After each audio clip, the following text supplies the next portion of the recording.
I definitely feel stressed. Yeah, it's like it's been incredibly difficult and painful the last several months. Painful? Absolutely, of course. Yeah.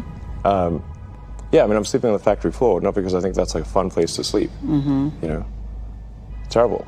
Sleeping on the factory floor why are you doing that? Because I didn't have time to go home and shower. I sleep on the couch over there. So you're just laying here on the couch? Yeah. It's that simple? Yes. I don't believe like people should be experiencing hardship while the CEO is like off on vacation. The truth is stranger than fiction.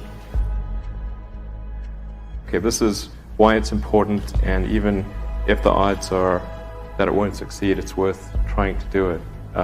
Then I think you can create a great company. You see the difference between a startup that is successful and one that is not, and it's because the successful one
that will determine the success of the company.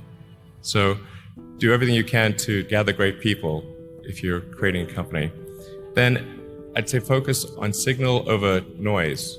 A lot of companies get confused. They spend money on things that don't actually make the product better. So, for example, at Tesla, we've never spent any money on advertising.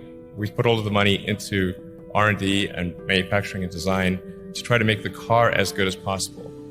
And I think that's the way to go. So for any given company, just keep thinking about, are these efforts that people are expending, are they resulting in a better product or service? And if they're not, stop those efforts.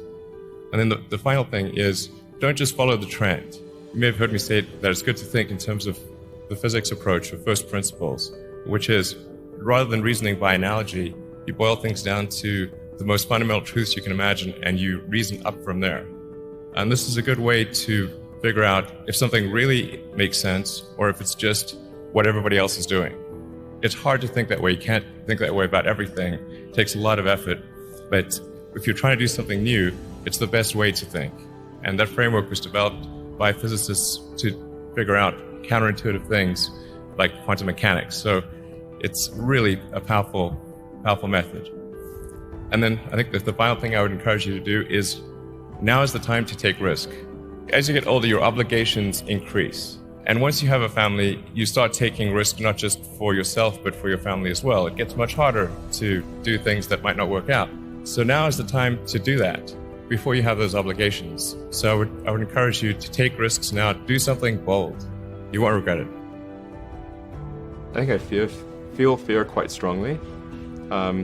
So it's not as though I just have the absence of fear. I feel it quite strongly. But there are just times when something is important enough, you believe in it enough, that you do it in spite of the fear. People shouldn't think, well, I feel fear about this and therefore I shouldn't do it. It's normal to feel fear. when starting SpaceX, I thought the odds of success were less than 10%. And I just accepted that actually probably I would just lose everything. But that maybe we would make some progress if we could just move the ball forward. Even if we died, maybe some other company could pick up the baton and keep moving it forward, so that would still do some good. Yeah, same with Tesla. I thought the odds of a car company succeeding were extremely low. You almost had a nervous breakdown. Where did the tenacity or the resilience come from?